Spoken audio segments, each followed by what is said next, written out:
और इस कविता का सबसे मार्मिक प्रसंग आपके बीच रखने जा रहा हूं मित्रों। स्वागत। राणा की 11 वर्ष की पुत्री थी चंपा। जंगल का एक आदिवासी घास की बनी 2 रोटियां लाकर देता है चंपा के हाथों में। तो चंपा उन दोनों की दोनों रोटियों को एक बड़े से पत्थर के नीचे ले जाकर छिपा कर रख देती है कि कल को अगर मेरा 4 साल का छोटा भाई अमर सिंह रोएगा तो मैं इसमें से एक टुकड़ा निकाल कर खिलाऊंगी। मित्रों कहते हैं कि उसी बीच राणा के द्वार पर एक अतिथि आता है। महाराणा प्रताप की आंखों से आंसू बहने लगते हैं। वो अपनी पुत्री चंपा से कहते हैं कि चंपा, आज इतिहास में पहली बार ऐसा होगा जब मेरे द्वार से कोई भूखा लौटेगा। वो पुत्री उन दोनों की दोनों रोटियों को उस पत्थर के नीचे से निकालकर अपने पिताजी के हाथों में रखते हुए कहती है, पिताजी मैं आज भी आपका वचन नहीं टूटने दूंगी। और जब स्वयं मूर्छित होकर राणा की हथेलियों पर अपनी अंतिम सांसें गिनती है तो राणा भावुक होकर अपनी पुत्री चंपा से कहते हैं कि चंपा, मैं अपने स्वाभिमान के लिए अपने बच्चों की बलि नहीं दे सकता।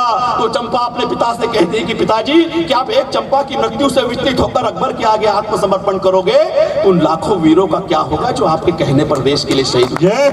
आप मेरी मृत्यु का शोक मत मनाइए, आप मेरी मृत्यु का उत्सव मनाइए, क्योंकि चंपा अब अपने मातृभूमि पर अर्पण होने को तैयार खड़ी है। मैंने उन भाव को लिखने की कोशिश की मित्रों। सुनना कि जब भूखी चंपा ने राणा की हथेलियों पर दम तोड़ा था, कि जब भूखी चंपा ने राणा की हथेलियों पर दम तोड़ा था, उन दुर्धर्ष दुर्दिनों ने राणा के विश्वास को तोड़ा था। अरे उस तपस्वी की तपस्या को रोटी के टुकड़ों ने ललकारा था। शत्रु जिसे छू न सका उसे भूख ने मारा था। जिसे भूख थी शत्रुओं की उसे पेट की भूख सता उठी होगी। चंपा की दुर्दशा उसे दिल्ली का रास्ता दिखा उठी होगी। पर पिता की देख टूटती भीष्म प्रतिज्ञा चंपा की सोई सांसें बोल उठी। राणा की सारी भावुकता को अपने 2 शब्दों में तोल उठी कि क्या एक चंपा की खातिर अपनी धरती से मुख मोड़ोगे? क्या एक चंपा की खातिर अपनी रघुकुल की रीति तोड़ोगे? हे श्री राम के कुलभूषण, इतने जल्दी विचलित मत होना। मेरी मृत्यु का टुकड़ा अकबर के आगे मत रोना। अरे फूल समझकर अर्पण कर दो इस चंपा को अपनी धरती पर।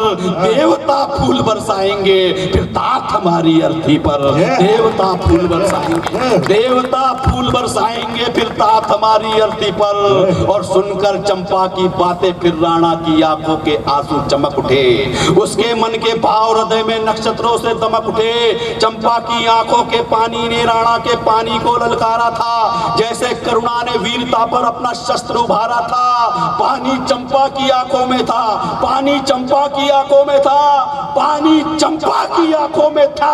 पर अकबर पानी पानी था। देख त्याग उस अवघड़दानी का, पूरा भारत अभिमानी था। त्याग उस अवघड़दानी का, देख त्याग उस अवघड़दानी का। भारत माता की, त्याग उस भारत माता की, भारत अभिमानी था। और क्या परिणाम हुआ था मित्रों हल्दी घाटी की उस लड़ाई का।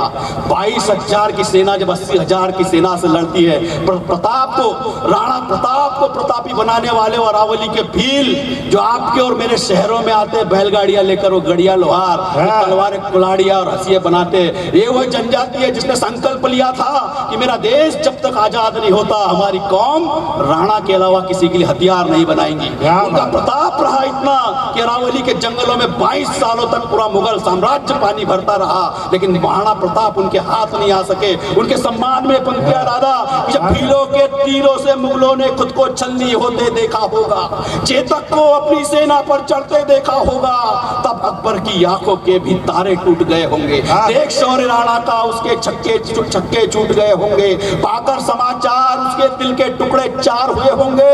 देख वीरता राणा की मुगल लाचार हुए होंगे। पर पकड़ सके ना उस सिंह को जिससे अकबर डरता था, जिसकी घाटी में दिल्ली का राजा पानी भरता था। यह दृश्य देख भारत माँ तेरे आंसू निकल गए होंगे। उस घायल घाटी के सारे पत्थर पिघल गए होंगे। उस घायल घाटी के सारे पत्थर पिघल गए होंगे। उस घायल घाटी के सारे पत्थर पिघल गए होंगे। और इस कविता का अंतिम बंद आपको सौंप कर जाता हूँ मित्रों।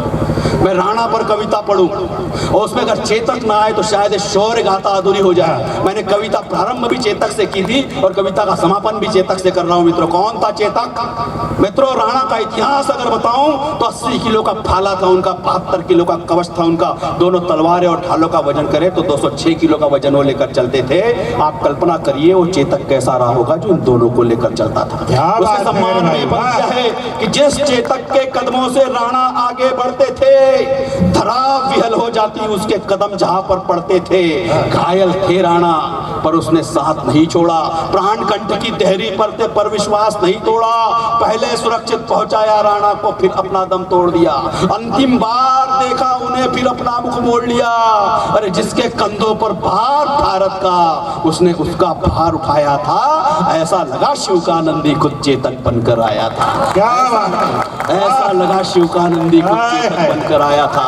ऐसा जय भारत माता की। ऐसा लगा शिवकानंदी खुद चेतक बनकर आया था। उसकी पशुता में जाने कैसी मतवाली मस्ती थी। वतन पर मिटने वाली वो राणा से ऊंची हस्ती थी। अरे ऐसे वीर पुत्र की भारत माँ ने स्वयं आरती की होगी, अपनी गोदी में सर रखकर स्वयं पालती की होगी। अपने आंचल की छाया से उसका मुखमंडल ढाका होगा, अपने हृदय से लगाकर उसके भावों को भापा होगा और अपने हाथों की थपकियों से उसने लोरी गाई होगी। सुख से निद्रा उस वीर पुत्र को तब जाकर आई होगी। तो ये धरती सदा सदा ही चेतक तेरी ऋणी रहेगी।